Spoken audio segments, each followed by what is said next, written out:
Salutaires, pour ce 16e épisode de GeoRapide, nous étudierons un fascinant pays d'Océanie, la Nouvelle-Zélande. La Nouvelle-Zélande, en anglais New Zealand, est un pays d'Océanie au sud-ouest de l'océan Pacifique, constitué de deux îles principales, l'île du Nord et l'île du Sud, et de nombreuses îles beaucoup plus petites, notamment l'île Stewart et les îles Chatham. Située à environ 2000 km de l'Australie, dont elle est séparée par la mer de Tasman, la Nouvelle-Zélande est très isolée géographiquement. Cet isolement a permis le développement d'une flore et d'une faune endémiques très riches et variées, allant des kaoris géants aux insectes weta, en passant par les kapongas et le kiwi, ces deux derniers étant des symboles du pays. La Nouvelle-Zélande devient indépendante le 26 septembre 1907, mais accède à la pleine souveraineté en 1947. La langue nationale est l'anglais, mais la langue des signes et le maori ont également un statut officiel, bien que peu utilisé. La capitale est Wellington et la plus grande ville Auckland, et la monnaie est le dollar néo-zélandais. La population est estimée à environ 4 millions d'habitants en 2013 et majoritairement d'origine européenne, tandis que les Maoris forment la minorité la plus nombreuse. Parlons maintenant du climat néo-zélandais. La température moyenne quotidienne à Wellington, la capitale au centre du pays, est de 5,9 degrés Celsius en hiver et 20,2 degrés Celsius en été. Les records historiques sont de 42,4 degrés Celsius à Rangiora et moins 21,6 degrés Celsius à Ofa. Le sport joue un rôle majeur dans la culture néo-zélandaise, particulièrement le rugby à 15. L'équipe de la Nouvelle-Zélande de rugby à 15, surnommée les All Blacks, a les meilleures statistiques de victoire de toutes les équipes nationales. Le haka, une danse guerrière traditionnelle maori, est exécuté par les joueurs juste avant le début de chaque match.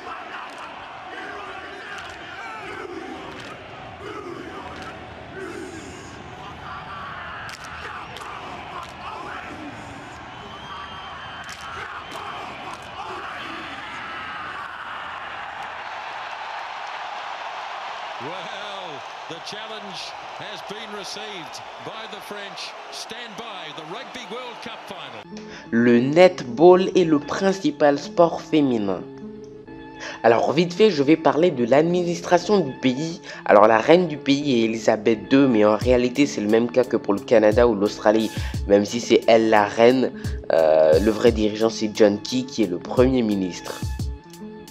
La superficie du pays est de 268 680 km², classée 74e au rang mondial, et la densité est de 16,5 habitants au km². C'est vraiment pas beaucoup. Bon, avant de passer à l'instant anecdote, on va quand même parler de l'économie du pays. Le PIB nominal est de 170 600 millions de dollars américains, classé 53e au rang mondial. Le PIB nominal par habitant est de 40 516 dollars américains, classé 21e au rang mondial. Et maintenant, c'est l'instant anecdote. Le nombre des Néo-Zélandais est largement surpassé par le nombre de moutons, avec 8 moutons par personne.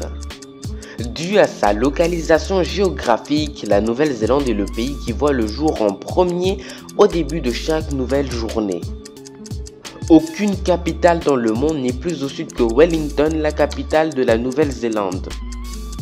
Sir Edmund Hillary est le premier homme à atteindre le sommet du mont Everest.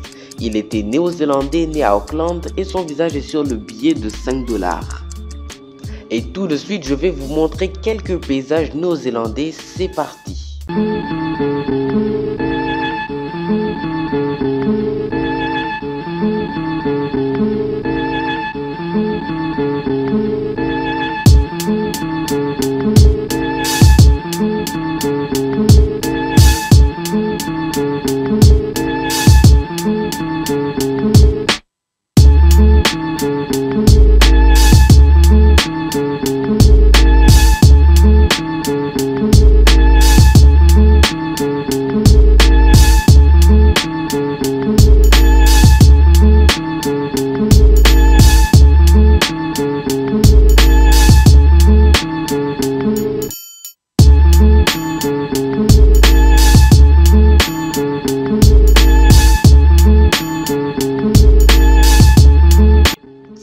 souhaitez approfondir vos connaissances sur la Nouvelle-Zélande, je mettrai en description un documentaire en français là-dessus. Et pour ceux qui sont sur un ordinateur, je mettrai directement une annotation cliquable pour que vous puissiez directement y accéder en cliquant dessus.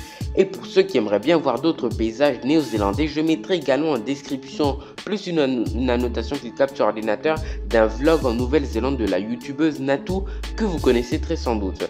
Alors cette vidéo est dorénavant terminée et si elle vous a plu, je vous invite à la partager à vos amis et dans votre entourage, me donner votre ressenti en commentaire, me suivre sur les réseaux sociaux dédiés à la chaîne. J'ai un Twitter et une page Facebook dédiée à la chaîne. Et je vous dis à vendredi prochain pour un nouvel épisode de Géo Rapide qui portera sur un pays d'Amérique du Nord. Et comme j'ai déjà fait sur le Canada, je ferai soit sur le Mexique, soit sur les États-Unis. Donc voilà, à la prochaine.